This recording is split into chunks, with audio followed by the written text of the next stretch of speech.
It's Weighing In, NJ.com's high school wrestling podcast. How's it going, everyone? Ryan Patti from NJ.com here, joined by my three fellow New Jersey high school wrestling experts and Bill Evans, Joe Zedalis, and Jake Aferiat. You're listening to episode number 6 of Weighing In, your go-to New Jersey high school wrestling podcast.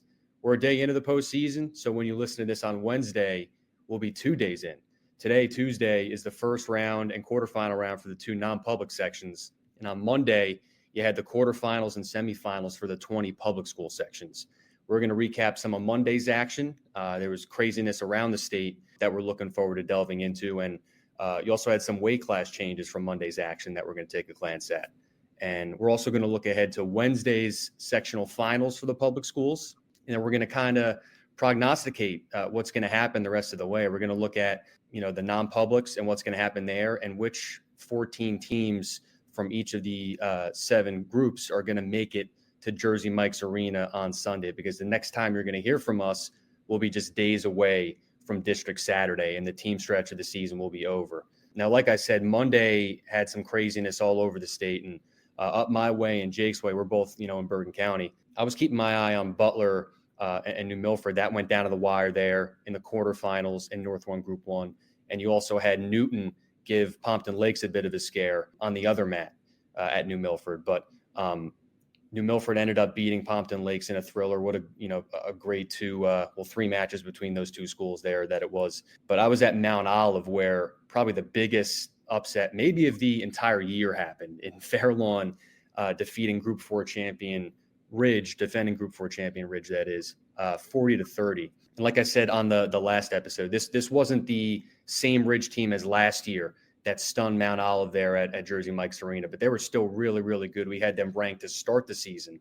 And I do have some crow to eat, because I kind of penciled in a Mount Olive versus Ridge semifinal in the weekly short video that I do every week that goes out on social media, on Instagram and TikTok. But this Fair Lawn team was gutsy, and they finished the year 14-10, but that's nothing to be ashamed of, because they wrestled a really tough schedule there in the Big North. They had a big win over Clifton just before the postseason, and they kind of carried that momentum into Monday and beat the defending Group 4 champions there. And Ridge was a little banged up. They were down multiple starters, but Fair Lawn coach Vince Dimitri, said pretty much everything went to plan for his cutters there. And they got bonus in some spots. They actually lost a bout. They were, figuring that they would win, but what a moment this was for this program. And Mount Olive ended up taking them, to the woodshed in the semifinals, but that quarterfinal was so special for Fair Lawn. And that was, it started that section off with a bang, and it kind of just, set the stage for the rest of the postseason here. It's going to be a really, really fun postseason. Bill, you had a major upset happen in South Group 1, and that's one of the sections that you were also very much looking forward to. A lot of years, these sections, like we kind of talked about a week ago, these sectional tournaments, a lot of times will go chalk, a lot of 1s versus 2s, maybe 1s versus 3s. In South Jersey, we had 3 number 1 seeds go down, which wasn't entirely surprising, but definitely, South Jersey Group 1, we were not as good as a season as Shallock had. We were not expecting them to beat Audubon, and they came down. Kind of did what they needed to do. Got a third period pin from Ricky Watt, who was undefeated to start with 20 seconds left in the match. Had a couple 2-point decisions, and then to kind of get a little bit of a late lead with 2 matches to go, and then unfortunately ended up being decided on a match where there was a disqualification, which you never want to see. But then Shallock advanced as the number 4 seed over top seeded Audubon, which prevented our predicted rematch against Paulsboro, where Audubon had beaten Paulsboro for the first time ever this year, and by 4 points, and I thought it was going to be a great final. Now Paulsboro did advance over Woodstown, which was a very tricky match for them. Touched briefly on it, but last week Paul Marina became the all-time winningest coach in wrestling, New Jersey wrestling history, with his 803rd win past Stan Woods. Tremendous emotional match against West Deptford, in which a girl wrestler, Shayna Cruz, fought off her back in the first period and came back in the second period and got a big pin and helped them win by 9 in one of the biggest moments in that historic gym's history. And then they had to come back this week and Paulsboro, as we talked about, struggles this year, more losses than they've had than any year but one in their history. But beat a pretty good Woodstown team that matched up really well. Woodstown got out to a 15-0 start. Wasn't looking good for the Red Raiders early. The Wolverines did what they needed to do up top. But Paulsboro started to chip away in the lightweights. Got a 28-15 win from Andre Hill over Travis Ballback in the middle. Julian Sosa, who was a kid that came in winning about 30% of his matches this year, getting pinned a lot. Got a big pin over Alex Torres, and then they kind of finished it up in the middle weights with Kyra Harvey, who had come back to the team a couple weeks ago, and has been undefeated since. Got a big pin over Brett Rowand, and who was one of our wrestlers of the week last week, and then Sir Cabanas finished it off. And it's a great win for Paulsboro, which will set up an interesting final, which we'll kind of preview it a little later on. But Group 2, Middle Township, the 5th seed went through number 4 Collingswood and number 1 West Deptford. Again, not a total surprise, that they're a veteran team. They were very loaded up top, where West Deptford was a little bit inexperienced. It started at 106, and it was kind of nip and tuck the whole way, and you knew that West Deptford was going to need to have the lead going into those last 3 weights, which they didn't. And Middle Township finished it off with 3 pins, which will set up a rematch with Lower Cape May in the nurse sectional final. And then Group 4, as chaotic as we thought it would be, maybe even more so, to be honest. I was at the match where top seed of Williamstown, who was hoping to win their first sectional title this year, had the number 1 seed drop down from Group 5. They ended up facing 4th seeded Toms River South, which only came in with 1 loss, and started at a bad place for Williamstown, right in I guess the upper middle weights, and they Toms River South just they got 4 bonus point wins to start. They got a win at 75 in the toss up match. They got an upset at 90. And then a couple of late pins where Williamstown was hoping to stay off their backs. And with 5 matches to go, it was over. It was 37-6. Most of Williamstown's studs were still to come, but it didn't matter. They all just took the mat and took forfeits, which again was a little frustrating, a lot of booing, because a lot of people came out to see those kids wrestle, and they didn't get a chance to. But Toms River South moves on, and we'll face Toms River East, who was the 6th seed and who just rolled through the number 3 seed Shawnee, the number 2 seed Northern Burlington. Neither of those matches were close. That was a little bit of a surprise to us, even maybe more so than Toms River South, that East was able to kind of pull through and get to that final and set up a rematch of a pretty good match from earlier this year that South won, that I know Joe will talk about later. But some low seeds moving on in the South. We kind of predicted some craziness, and we definitely got it. Joe, before I let you get into the kind of the big picture of Central Jersey and the Shore, what happened on Monday, I want to let you piggyback off of what Bill had to say about those forfeits, because I know you have a bone to pick, with some of the stuff that happens there. Ryan, I really feel like that in a lot of instances, the wrestling coaches are killing the sport on their own. They can talk about all the internal and the NJSIAA rules and all, but, Toms River South got on a bus, traveled an hour and 15 minutes. Those 5 kids made weight, and they didn't wrestle. What about those moms and dads who drove down there and didn't get to see their kids wrestle? And all year we've seen it where a good kid comes out on the mat and the other coach will forfeit. And then his good kid will come on the mat and they're forfeit. People want to see good wrestlers. People want to see Harvey Luddington wrestle. They want to see Anthony Knox wrestle. And I think in a lot of instances for and the big thing the coaches like to say is, well, I don't want to see somebody get hurt. And we've talked about this amongst ourselves. Anthony Knox, Harvey Luddington, Sonny Amato, they're going to be the last guys to hurt somebody because they don't want to be DQ'd. So, they're going to take a systematic and an easy approach to wins. But I just don't get it in a sport that is struggling to get kids out, in a sport where weight classes go unfilled.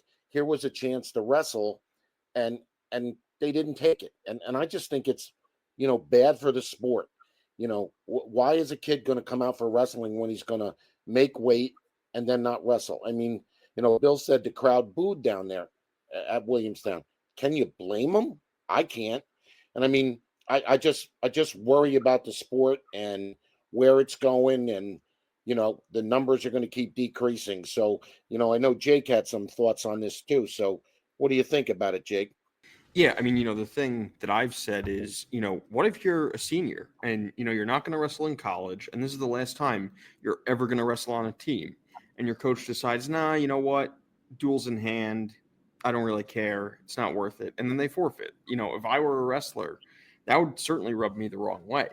And, it's interesting because, you take a look at the match that Ryan was at yesterday, where Mount Olive beat Fair Lawn 71-0. Fair Lawn very easily could have said, you know what, we're just happy to be here. We're playing with house money.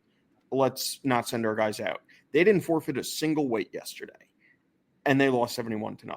Why then, if, you have a duel in hand or you're up 7 with 1 to go, what's the harm in sending a kid out there? Even a backup, a kid who's, maybe never wrestled, who, normally wouldn't get a chance. If the duel's in hand and your season's going to come to an end, at least as a team, to me, it seems counterproductive. And, to your point, Joe, is, some of these coaches who complain about injury or things like that, the cries are coming from inside the house. I mean, they have it in their power to stop doing this and to, stop forfeiting to guys and things like that. But nobody seems really interested in doing that. And I mean, you look yesterday in North 2 Group 3 and North 2 Group 4 and a few other sections. I mean, you had matches that were well in hand, and teams forfeited the last bout. And, I know Bill has mentioned, you don't want to, get an unsportsmanlike conduct penalty or lose a team point. And so that maybe I understand him a little bit more sympathetic to. But still, it's baffling to me that, if you're going to complain about participation numbers, if you're going to, say, oh, we need to change all these rules, these coaches have way more power than they like to give themselves credit for. So they can easily affect change on this front if they want to. Great points, guys. I'm in complete agreement there. Before we start diving into more of these brackets, I wanted to jump into the weight class changes we saw, because we saw a couple of them yesterday, Monday. That is, we didn't put the changes in our individual rankings, but for this week, these will be reflected next week. And I think we're going to see a lot more probably as the week goes on. But one that happened up my way was Anthony Piemonte from Mount Olive, who I've mentioned a lot on this podcast now. He's a 2-time county champ, and he's a state blood rounder from last year. And he's down to 120 now. And we have him ranked 7th at 126 in our individual rankings. And again, the changes that, the weight class changes will be reflected in next week's rankings. But this is a good decision, I think, for Piemonte. You look at 126, and obviously Anthony Knox is up there. He'll be seated first, and he's an absolute buzzsaw. But I also think that this is a pretty deep weight class. And we have a lot of kids in our individual rankings at 126 who are unranked, who are 1 point ranked, and they've kind of beaten each other up. I mean, that's, a bit of a toss up, that weight. A lot could happen in that weight. And, it probably goes like 10 to 15 kids deep. And when you look at 120, I think you see a deeper top half of the weight class and what could potentially be the podium there with Paulie Kenny, John McGinty, Tommy Marchetti, Amari Van, you name it. But I think the chance of Piemonte finishing higher on the podium at 120 is very possible. I just think that's a little bit of a higher ceiling for him. Like I said, he's a state blood rounder last year, and he's gotten a lot better over the course of this season. He's wrestled a lot of big matches. They go to Escape the Rock every year, and they're at Robin Leff and the Mustang. So they, Mount Olive tested their kids, and I think Piemonte is going to, surprise some people later this month and potentially into March as well. But Joe, you had perhaps the biggest weight change, from Monday, and Sonny Amato. Tell everyone what weight Sonny Amato's at now. Somehow, Sonny Amato got down to 144 pounds, and I think it's pretty obvious why he made that move. Now, he's a state champion, he was a finalist last year, or he's state champ last year, but he wants to avoid Jaden James and Del Barton, and I don't think there's any of the four of us who can blame him one bit. I mean, he's having a great year. He's highly skilled, but, I think he's reading the tea leaves, Ryan, and says, I want to get away from this guy. And, I mean, you've seen Jaden James more than anybody. He's as talented as any wrestler in the state. And it is interesting when a guy like Sonny Amato vacates a weight class, goes down to a weight class that is crazy stacked anyway, just to avoid the kid. I mean, how good is Jaden James, Ryan? He's phenomenal. I mean, he's already at 100 wins. He got his 100th win against Blair. He's a junior. Our guy in South Jersey, Sammy Spalding, is going to get 100 very soon as well. But, I mean, to get it, when you're a junior, it is just special. Jaden James, he's kind of been robbed the past 2 years of a state a title. He didn't necessarily get robbed in the match, but, a kid as talented as him, you're surprised he didn't win either of those 2 years. And this year, he's flat out in the driver's seat. And I can't blame Sonny Amato for going down to 144. And 144 was already loaded. Now it's even more loaded. And Bill, you had someone in Jackson Slotnick drop down a weight yesterday as well. Yeah, I didn't get to talk to Coach John Jernigan too much about it. He did mention Tyler Hildebrand, who was they've had 3 good lightweights down there in Rosemeyer and Hildebrand and Frolich. Frolich is really a 6-pounder, but he's going to wrestle 20 in the postseason because Rosemeyer's going to go 6 and Hildebrand's going to go 13. But Slotnick was injured, came back in the middle of the season, was wrestling 38, sometimes up at 44. But for the first time last night, he was the last match, he was the last forfeit, and he took a forfeit at 132. So if he decides to stay down there for the postseason, it's a little interesting from a region standpoint. I don't know that it makes a big difference because you either run into Sammy Spalding at 132 or you run into Chase Hansen at 138. And I'm not sure there's that big of a difference. But where it does maybe make a difference is at that state level where at 138, you have Caden Ricciardi, who's a defending state champion. You have more than likely Adrian DeJesus, who's a 2-time state champ, and Chase Quinault, who beat Caden Ricciardi. So I think at 132, that's where you kind of get mixed in with, Spalding and Bobby Duffy and Patrick O'Keefe and Dalton Weber, Vincent Paino, everybody in that, it's a very, very deep group. But if you're, as you're a state place winner, as Jackson Slotnick has been, and your goal is now to win a state championship, probably better at 132. Not easy in any stretch of the imagination because of all the competition down there. But definitely, I think probably a better chance of winning states. If he decides to stay there, and him coming down last night would maybe indicate that that's where he's leaning. Ryan, I'm sorry. I think one thing important for people to know is that for a few years there was a rule in the team tournament that where you weighed in on night 1 was where you had to wrestle the remainder of the week. That doesn't exist now. I talked to Howie O'Neill, the tournament director, this morning, and he made mention of the fact now that every dual meet is treated like a single dual meet. So, these guys don't have to hold weight. Sonny Amato doesn't have to hold weight. Slotnick doesn't have to hold weight. They could easily be back up at the higher weight on Wednesday night or Friday night or even on Sunday.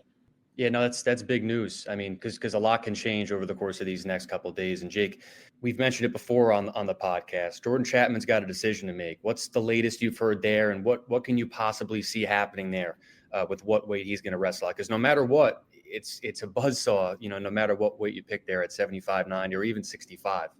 Yeah, so, to Joe's point, that's why that rule of you not needing to hold weight is so important. Because if you look at a team like Cranford, who's, currently number 18 in our top 20, they made the Group 3 final last year. They're always perennially one of the best teams in Group 3.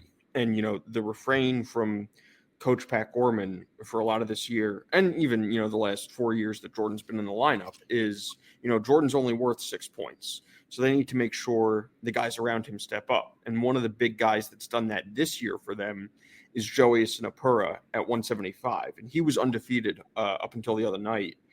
And he's been getting 6 for Cranford at 175 a lot of the time. And so that means they've been able to bump Chapman up to 90. And, I haven't talked to Coach Gorman in a couple of weeks, but my thinking is, listen, he was competitive against Harvey Ludington. I mean, he lost 16-6. He was beating Ludington at one point. He certainly probably wrestled one of the most competitive matches Ludington's seen against an in-state opponent this year. And So, I think he's probably the kid in the state that I feel the worst for. He has all the talent and all the tools to be a state champ. But if he drops down to 65, he's going to face Alessio Parrington. If he stays at 75, he'll run into Ryan Burton. And if he goes up to 90, he's got Harvey Luddington. And, he took second in the state last year. I think it'll be interesting to see what Cranford does the rest of the week with him. I think regardless of whether they wrestle him at 75 or 90, they should have no problem against South Plainfield in the section final. Now, where it gets interesting is if they're meeting Wayne Valley or if they meet Brick Memorial again, let's say in the Group 3 semis on Friday. I think that's really when the rubber's going to hit the road and you're going to see a decision made. Are they going to – is Brick going to bump Luddington up to 215 for that match to try to save points or chase bonus? Is Cranford going to put Chapman at 75 instead of 90 this time? I think it'll be really interesting to see. And, that's the luxury of this is, these teams still potentially have 3 more matches to figure that out. And so, I think we'll get a decision next week with the individual postseason, starting with districts on Saturday. But, I think for the time being, Jordan doesn't have to make a decision just yet. I think, he's going to do whatever helps Cranford get the most 6-point results possible. So, all right, so let's dive into some of these sections here, some of these sectional championships. So obviously when you're listening to this on Wednesday, the sectional championships will be happening, later that night, just hours away. So I wanted to start with North 1 Group 1, where kind of no matter who the winner is between Kittatinny and New Milford, it's a great story because you have a young Kittatinny team that, as the top seed, they're 12-10, but they've wrestled a really, really tough schedule. So I wouldn't necessarily critique them on their record. And not that anyone needs a reminder, John Gill is a darn good coach. So he's won this match 25 times in his career. So number 26 wouldn't exactly be that surprising. And for New Milford, this is their first ever trip to the sectional finals. They're healthy after some injuries earlier in the season. The past couple of weeks, they didn't have their full allotment of kids at the county tournament last month. And their only loss on the season was to Hasbrook Heights in the NJIC semifinals. And, only a couple of years ago, they were co-oping with Woodridge. I mean, they hardly had a program. They only had a couple kids. And, both coaches here and John Gill and Ray Cottiers, they've put together incredible coaching jobs this season. And like I said, the winner of this match is going to feel really good about the job their team has done. And in North 1 Group 3, you have last year's champion Wayne Valley, which is unbeaten right now at 20-0. They're going up against 17-1 Old Tappan, and that lone loss for Old Tappan came against Don Bosco. I'm not surprised we got here because both teams are really good. But Old Tappan, they were the top seed last year, and they lost to Montville. So there's a lot of pressure on them, but I know they're very, very glad to be in this situation, that they're glad to have, kind of put last year in the rear view. And, this one's going to be really epic. And obviously Wayne Valley, they were the 7 seed last year. And here they are as the 2 seed. And they returned a lot of those kids from that team. And here they are in that situation again. This is going to be a really tough match for them against Old Tappan, one of the toughest of the season for them. But it's going to be an epic match. And then in North 1 Group 5, it's the 3rd year in a row that we're going to see Passaic Tech and Clifton meet in the final. And this has kind of become a bit of a rivalry. I mean, it's a date that both schools probably have circled on their calendar because they're in the same division in the Big North Conference. So, you figure you're going to wrestle them twice. If you guys, take care of business, you're going to, see each other again in the sectional final. So last year, Clifton won this match, and the year before it was Passaic Tech. But Passaic Tech last year did not have Ismail Vertador, and this year they do. And I've mentioned that on this podcast. And I kind of feel like last year, Passaic Tech was a Vertador away from repeating. And I think that they're in the driver's seat to get it done this year. They beat Clifton pretty handily in their first match of the year. So I could see it being closer this time, but I think you have to give the slight edge to Passaic Tech in this one. But Bill, what are you most looking forward to about the action we're going to see Wednesday in the sectional championships? Well, we got again the Paulsboro Schalke match, which was unexpected again. But Schalke's very balanced. That they have a lot of kids. I think you have to look 9 or 10, I believe, to have over 20 wins. Now, they haven't wrestled the schedule that Paulsboro or some most other teams have. it wasn't that strong of a schedule. But look, they just beat Audubon, who beat Paulsboro, and they're a balanced team. Paulsboro is still giving up bonus points in spots. I think Schalke will come out and get 3 pins at least. And then Paulsboro is going to have to either answer with a few falls of their own or win 8 matches, which I think they can do. I think they can pick off a couple of their Schalke's good wrestlers down low. They got a couple guys in the middle, and Kyer Harvey and Sora Cabanas that I think can neutralize some of Schalke's kids. And they have a couple of kids up top like Jared Hazel at heavyweight, who can probably get some big points. So I think I would favor Paulsboro there. Again, that they've gotten hot. They've beaten some good teams like Williamstown, West Deptford down the stretch. They're wrestling a lot better than they were earlier in the season. Any match for them can get tricky. Again, because of the inexperience and the bonus points. But I think right now they're back to being a favorite. Group 2, Lower Cape May and Middle Township. Middle Township is looking for its first ever championship, and they wrestled Lower Cape May earlier in the season, and it was 37-32 when it came down to the final weight.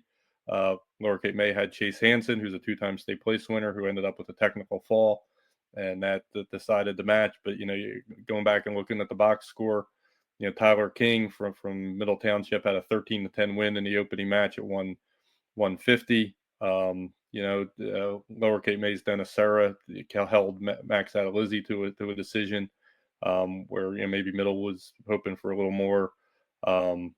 There's some other really close matchups. Cade Heacock from Lower Cape May beat Cameron Park, which is a key match. Probably maybe a little bit of an upset. That was 11-8. You flip one of those matches, you get bonus, don't get bonus. Middle can definitely win this thing. I mean, it's probably a toss up, maybe a slight lead toward Lower. I mean, obviously they can change some things too, but when you're talking about 5 points, that's one match. And then back to Group 3, Delsey and Lacey again. This has been a perennial matchup. I believe this is the 5th or 6th time since 2015. I believe it's the 5th since 2015 that these teams have met, 4 times in the final. And Delsey has won every single one of them. You go back about 6 years. I remember Jared Shoppy, who ended up being a 4-time state place winner for Delsey, was a freshman and clinched the match on the final weight. They were down 15 points and got 3 straight pins, with Shoppy getting the last one. That was probably Delsey's worst team in the stretch, and Lacey couldn't beat them. Can they do it now? No, they're both ranked teams. Delsey is definitely loaded, top to bottom. And, Lacey's gotten a little better. They added Killian Coluccio this year, who transferred in from CBA, and he clinched the match against Seneca the other night. So they got a little more firepower. I still favor Delsey, but definitely an intriguing matchup, and another matchup in what's been an interesting series over the years. Jake, what's got your attention for Wednesday's action? Yeah, so I think, the biggest one, and I guess, this will kind of be a theme, is, familiarity. I'm looking at North 2 Group 2, 3rd year in a row that Caldwell and Governor Livingston are going to be facing off. GL won in 2023 in Caldwell. Caldwell won in Berkeley Heights last year. So, I think this is going to be another fantastic match. Last year, actually, Solomon Soriente, who really proved the difference for Caldwell. He was down 6-2 and then 6-4, got a takedown late in the second period at the edge of the circle. There were some protestations about, was he in bounds? Did the horn go off? Ultimately, the refs awarded him a takedown, and then he came back to pin Enrique Ribeiro at 126. And that was a big 6 points for Caldwell in that match. Now, last year, GL won 5 in a row from 138 to 165. I don't think that'll happen this year. I think Caldwell is too balanced. They've got 11 guys with 20-plus wins, which makes it really hard to prepare for. I mean, when you've got 11 guys that are that solid, it makes your job really tough of, okay, if you bump up somebody here, you're going to run into someone good. If you bump somebody down, you're going to run into somebody good. In my mind, the keys are kind of going to come in the middle weights. Andrew Fonseca, Ben Latimer, Jake Simone. Those guys have all seen action at 157, 165, 175, and they all have 25 or more wins. So, those could definitely tip the scales. But I think in the lower weights, the thing that I'm keeping an eye on is, it was a 9-point match last year, 11-point match, 37-26 Caldwell win. GL didn't have Brandon Rayak, who was a state qualifier for them 2 years ago. He transferred back to GL this year from Paramus Catholic. So, I think his insertion into that lineup, whether he goes at 32 and tries to run into Anthony Barrett, who's been a stud freshman, whether he, goes to 26 or 38 and runs into Soriente, I think that's going to be really fascinating, the lineup maneuvering and, all the kind of gamesmanship that's going to go on. And then, you mentioned eating crow, Ryan. I think we all have to eat a bit of crow here in North 2 Group 4. I was there yesterday when Middletown North beat Watchung Hills. It was 34-32, but really what it came down to was Nick Wall's pin with 2 bouts to go that put Mid-North up 34-20 and sealed the deal. And Coach Eric Morley told me after the game, I asked him, why is this the team that's finally broken through? They haven't made a section final in 8 years or 7 years. They've made the section semis each of the last 3 years, now each of the last 4, but they just couldn't get over that hump. And I asked him, why is this the team to do it? And he said, he didn't have a good answer, but he thought it was because, there's no one real star on this team. There's not a Brady Klinsky who's a state qualifier and a state medalist for them. There's not a real true hammer. Like Watchung Hills has Anthony DeAndrea, a 2-time state medalist. And so, again, you're running into solid kids all over the lineup, whether it's, brothers Jackson and Justin Fearon, whether it's Tyler Oden, whether it's, this kid Nick Wall at 150. There aren't many holes in Mid-North's lineup. And so I think that's, what enabled them to fend off Watchung Hills. Coach Jim Huff tried to maneuver his lineup, but it seemed like Mid-North was sort of prepared for all the maneuvers that could have happened that, they were expecting. So I think, they have a really tough task ahead of them in North Hunterdon, top 20 team. North Hunterdon wrestles one of the toughest schedules in the state. Dave Bell is a fantastic coach. So, I think that one will be really interesting to watch. And then the other one I just want to quickly touch on is North 2 Group 1.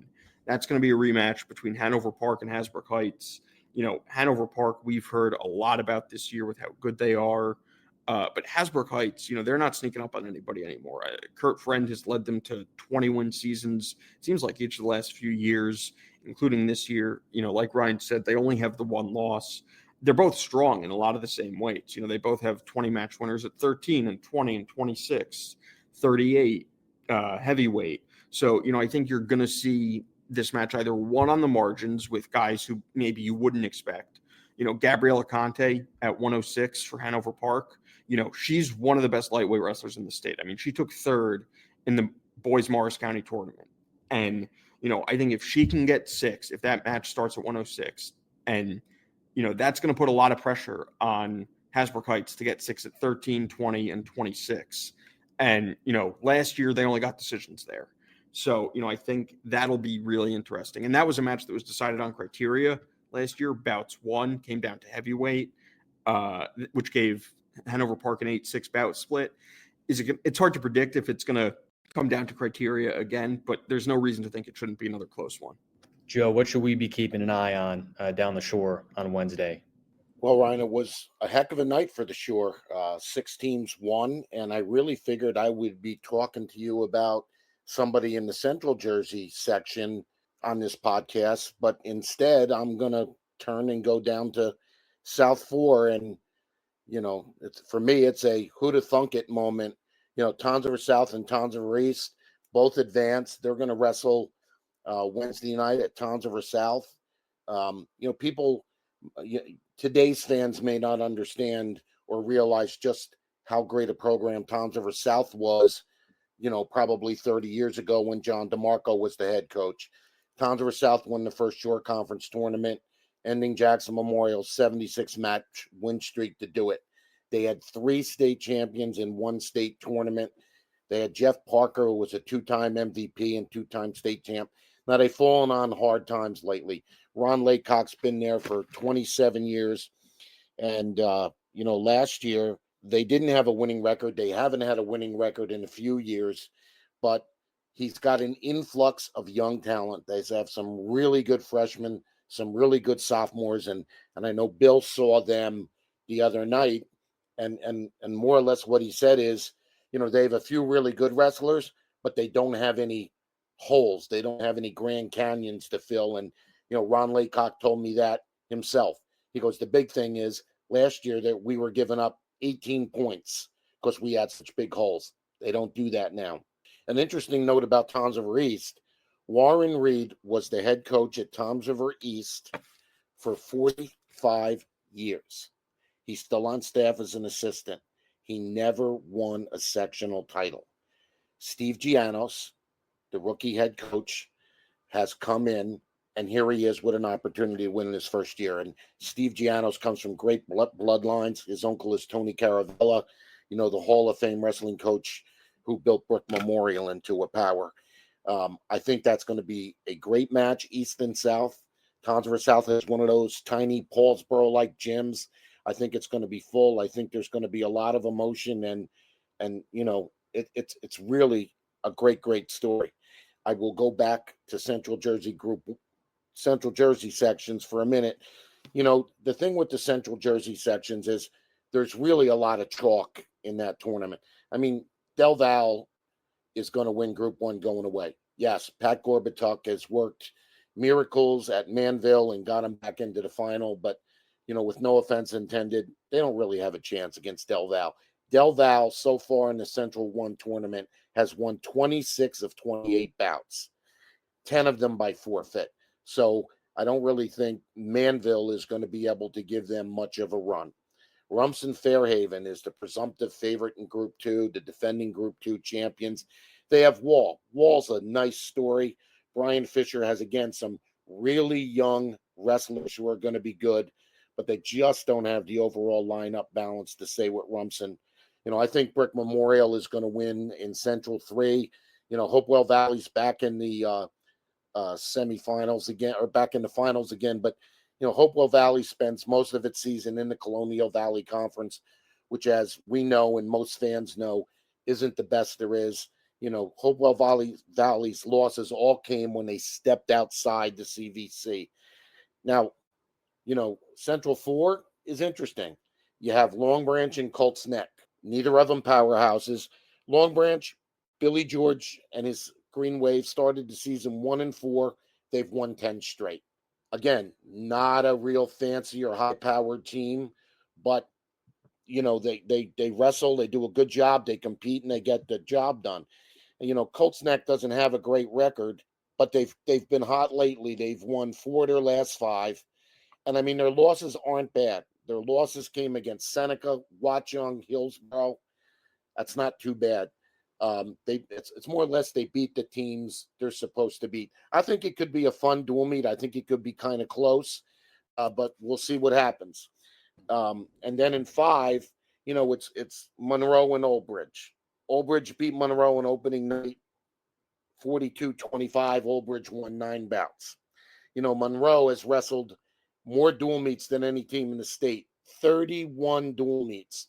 So they're back in looking for a little revenge there. But again, I for me, the match I'll be at Wednesday night is Southeast, and I think it's going to be a great place to be, Ryan. Yeah, I think Joe told talking between the 4 of us, that he hadn't been in that gym in 30 years. So, Joe, I look forward to you making that trip back to Toms River South, because that'll definitely be a good one, like you said. And I think we got to play out some of these non-public scenarios here, because, like I said, we record this on Tuesday, and nothing has happened yet in the non-public brackets. So we're going to kind of, play out some scenarios here and see, what could potentially happen.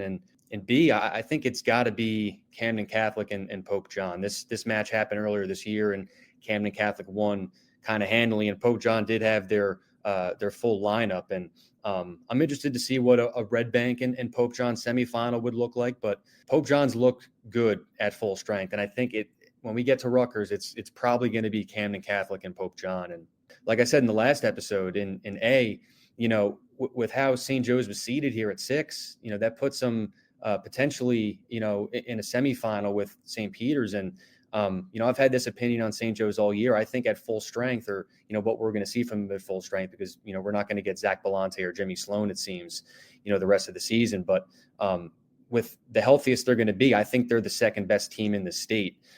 We know how good Del Barton is. I mean, they're a machine. They've been the best program in the state the last couple of years now. And, maybe in a semifinal, Bergen Catholic would give them a good match. That's if they get by St. John Vianney. But if it's Vianney, we saw Del Barton wrestle Vianney twice now, and it wasn't really competitive. So, like I said, I think this St. Joe's team is going to get to Rutgers. I would, I want to see this CBA match happen first. And, if they get by CBA, I want to see them wrestle St. Peter's, because I think St. Peter's can do a couple of things with their lineup and potentially make that an interesting match. But, this is a St. Joe's team with eight state medalists. They have two kids in JoJo Burke and Christian Alvarez, who were, two of the best kids at their weight, respectively. I think JoJo is probably the favorite right now at 106 in the entire state.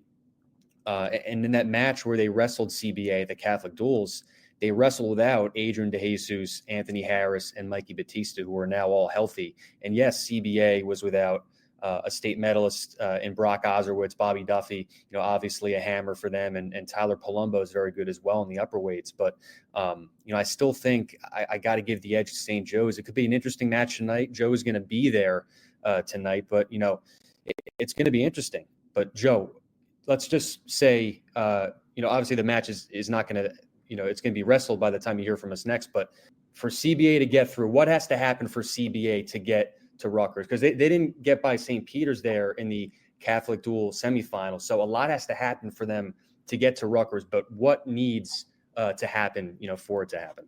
Well, I think you touched on it. I think CBA needs a really big night up top. Brock Ozerwitz has proven himself to be a reliable and a bonus point wrestler. But, as you mentioned, Tyler Palumbo and Howland are heavyweight, who has not been on the mat very often. CBA needs wins and as many points as they can possibly get there. And the other thing I'm a little concerned about is CBA hasn't wrestled a duel since January 31st. That's a long time. So, yes, they should be healthy. But I would agree with you, Ryan. I just think the return of those place winners and those powerhouses, Batista and DeJesus and Anthony Harris, just give St. Joe's that little bit of an edge, in my opinion. Yeah, to me, the big weights here, because I mentioned Belante and Sloan are likely done for the year here. And, CBA needs bonus, and really any team that runs into St. Joe's at this point, you need bonus at 50 and 57 and probably 12 points there with how good the rest of the St. Joe's lineup is. But, Bill, before we get into our picks here of who we think is going to make it to Rutgers in each of the 7 groups, I wanted to let you touch on Camden Catholic and just the job they've done this whole season. They're, one of 2 unbeaten teams remaining, the other one being Wayne Valley, like I said. So I want to give you the chance to touch on Camden Catholic, what you think is going to happen with them in non-public B, and also, a little bit on non-public A and what you think is going to happen there and how it's going to shake out. Yeah, Camden Catholic, and again, they're, they did not wrestle a ton of dual meets this year, and they weren't in the Catholic duels. That they maybe didn't face some of the heavyweights that some other teams did. Had a real test against Seneca last week where they split 7-7 and end up winning 40-36. Gave up a bunch of pins in that match, 5 pins, which if anything is going to stop them, that would be it. Like they would have to have a situation where they had kids that get stuck and they end up giving up more points than they're expecting. Otherwise, they're the heavy favorite there, and it was surprising to me. It was, as they were getting deeper into the season and still undefeated, and kind of looked up, when their last or talked to Coach Peverly about when their last undefeated season was, and was surprised to find out it was in the mid 70s. They had back-to-back undefeated seasons in 74 and 75, and the second of those seasons was a tie. There was a tie, but since then they've not gone through a season undefeaed, for 50 years. They had won 10 straight state titles at one point. They were number 1 in the state at one point.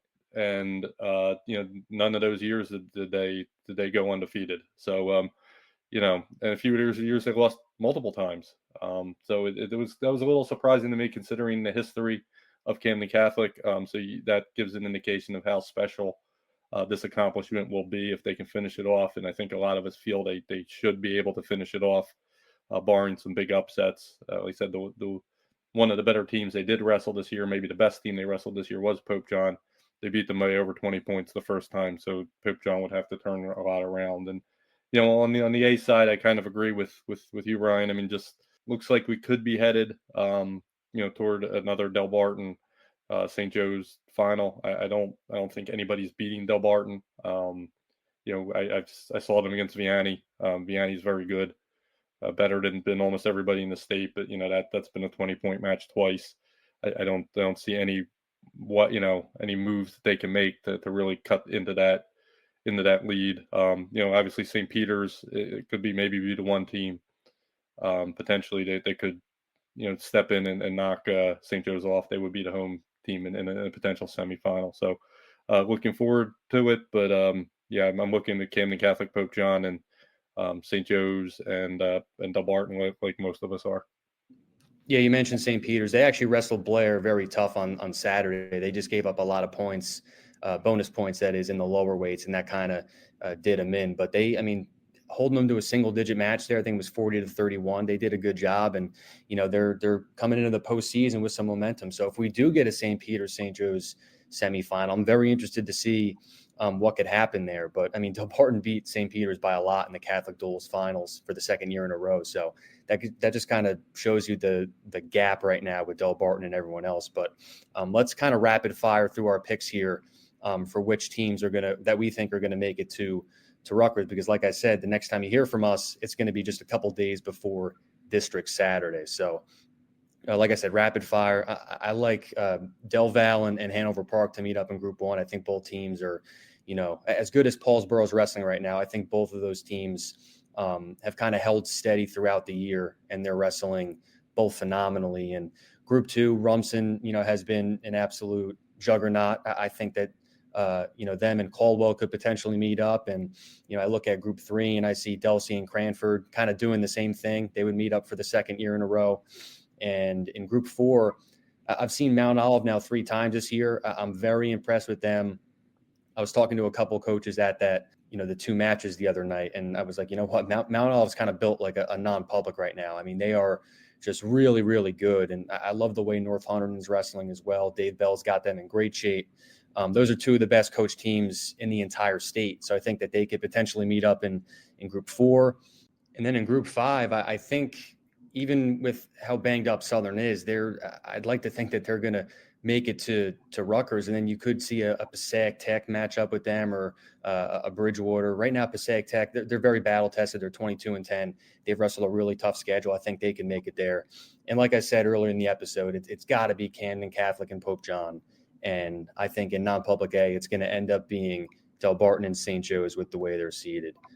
Bill, let's hear your picks. Fire them off for us. Yeah, I mean, Group 1, it talked a lot about Paulsboro. And look, when you have one of the worst seasons in your history and you're still potentially going to win a sectional title, that speaks a lot about the program. And I can say the same thing for Kittatinny if they end up winning their group. I mean, they're not having a great year. This is not one of their better teams. They could still end up a sectional champ. That being said, I do think Del Val and Hanover Park are probably the 2 best teams in Group 1 this year, and we'll meet at Rutgers. Group 2, I don't think anybody's touching Rumson. Who they face, it's interesting. We were breaking it down earlier today, and if Lower Cape May were to win, they more than likely are going to host a state semifinal. It's a long way to Lower Cape May for a lot of teams. We were saying if it ended up being Lower Cape May and High Point, which I'm not sure if it can because of some tiebreakers and stuff, that was an over a 3-hour trip. So anybody that's going to make that trip, is going to have a long bus ride that could affect them. I would not be surprised to see the Caper Tigers get through to the final. They've wrestled a lot of good teams this year. They've taken their act on the road. They've wrestled in dual meet tournaments. They've done a lot of good things, and I think they've done the right things to maybe take that step. Group 3, I'm not betting against Delsey. I feel like Brick Memorial maybe comes out on the other side, but I mean that's a great potential state semifinal between them and Cranford. Group 4, I feel like North Hunterdon and Mount Olive have the momentum at this point. Hard to bet against Peaburg, but I would go with those two in what could be the most wide open section. And then, as you said, I mean, Southern, they're missing a lot of guys, but they're still the head and shoulders. And as we've talked about, and if you look at our group rankings, the top 5 teams, I believe, or maybe even 6 that we have ranked in Group 5 are all in the South. So their best competition might come in the sectional final against Washington Township. I would maybe predict a Southern Old Bridge final, but definitely Southern to win. And as we just talked about, I'm going Camden Catholic over Pope John, and Del Barton over St. Joe's. Joe, who's making it to Rutgers? Well, not to sound repetitive, but I'll go with Del Val and Hanover Park in Group 1. Ryan, one thing I did want to mention for the fans who may not know, the seedings for the semifinals are based on power ratings. So keep that in mind as you try to figure out who's going to get through, because the points are really close in a lot of places. Group 2, I don't see anybody really stopping Rumson. I'm going with High Point in the final. Billy Smith is the new head coach there, but Johnny Gardner is still in the room, and they've wrestled a good schedule. They've had a good season. So I'm going to go RFH over High Point in 2. In 3, some really nice teams there, but I think Delsey comes out on one side, and I think Brick Memorial is going to come out on the other. That's going to be a really good tournament. Group 4, I'm going to go with a little bit of home cooking for the short conference. I think Middletown North is going to knock off North Hunterdon. I think North Hunterdon, as a couple of you said, is one of the hottest teams around right now. But I'm going to see if I think Middletown North's going to get through, and I agree with the idea. I think Mount Olive's going to have a little too much for Phillipsburg. I know a lot of people love to see the Liners at Rutgers, but I'm going to go with Mount Olive and Middletown North. In Group 5, Southern's going to get through, and I look at it this way. What's the most dangerous animal out there? A wounded animal, and Southern's wounded, and that's going to bring them together and give them, an us against everybody else mentality. And let's face it, guys, they're still good. So I'm going to go with Southern, and I'm not sure why, but I'm going to go with Bridgewater, and I think I'll take Chalk City and the non-publics and say Camden Catholic gets through B and Del Barton Group A. Jake, take us home here. What do you got? Yeah, like Joe said, it's kind of hard not to sound like a broken record at this point. I think Del Val, they're, you talk about Group 1 teams that consistently punch above their weight. They're always wrestling North Hunterdon, Phillipsburg, Warren Hills, schools that are 3, 4, 5 times the size, in group size or whatever it might be. And they always have success. Andy Fitz knows how to win. Guy's a math teacher, so he's doing all the math and all the flips and all the scenarios that, could possibly be in front of them. So I think, they'll kind of skate through to Jersey Mike's Arena, no problem. And then Hanover Park, I think they're very good. The fact that Hasbrook Heights took them to criteria last year, I think is interesting. Hasbrook Heights just beat Cedar Grove by 1. Hanover Park hadn't really been tested so far in the state tournament. So I'll be fascinated to see how that section final plays out. I still think Hanover Park's probably a pretty sizable favorite, but it wouldn't shock me one way or another. But I'll go Hanover Park to get there. In Group 2, like we've all said, Rumson is the heavy favorite. And then I'll go with Caldwell. The Chiefs this year were a top 20 team for us for a lot of the year. They've got 22 wins. It's their 3rd straight 20-win season. They've beaten 5 or 6 teams that are in a section final right now. So, they really bolstered their schedule, made sure that they're wrestling good competition. So I like Rumson, Caldwell in that final. Group 3, I think obviously Delsey's kind of the prohibitive favorite. And then I'm going to go with Brick Memorial again. It was an 8-6 bout split when Brick beat Cranford, and, Jordan Chapman wrestled up and wrestled Harvey Ludington. I don't know that Cranford's going to make up 14 points super easily. They could, but I'm not seeing it exactly where right now, but I think that's going to be probably the best match of the state semifinals if we get it. But I still think Brick Memorial just has a little bit too much firepower in spots. In Group 4, I saw Middletown North against Watchung Hills. Middletown North is a team that doesn't have a lot of holes. North Hunterdon actually does have some holes. They have some guys kind of in the lower weights and start of the middle weights that are under 500. Middletown North doesn't really have anybody like that. And when you don't have a team that has a lot of holes, it's hard to game plan for, and it's hard to know kind of who's going to go where, and you're going to run into solid guys everywhere. So I like Middletown North to spring, I guess, what we would consider maybe an upset, although Middletown North was in our top 20 for quite a while this season. And then, Mount Olive, they only lost to Peaburg by 2 back in December, but so much can change from December to February. And, with the way the Marauders have been wrestling and, they're solid top to bottom, I'd like them to get back to the Group 4 final again. Group 5, obviously Southern, hard to pick against them. And then, I'll go with Old Bridge. The Knights haven't won a section since 2002. John Post always does a good job. They always have scrappy kids, tough kids, so I think they'll, be wrestling, Jersey Mike's Arena. Maybe a little bit of home mat advantage there being in Middlesex County. Who knows what difference it'll make. And then, non-public, again, I'm going to agree with everybody else and go chalk and say, it'll be Camden Catholic in non-public B against Pope John. And then, it'll be certainly Delbarton against Joe's. And, I think a lot would have to go right for Joe's to, really pose a serious threat. Yep. It would be the third straight year potentially that we see Delbarton, St. Joe's, if both schools take care of business there in non-public A. So that'll do it for episode number 6 of Weighing In. We thank you guys for listening, and we hope you enjoy the postseason action through Sunday's state finals at Jersey Mike's Arena in Piscataway. And we want to congratulate our producer, Brian Decon, on becoming a father of 2. His daughter, Shay, was born on Friday, so his son, Grayson, is now a big brother.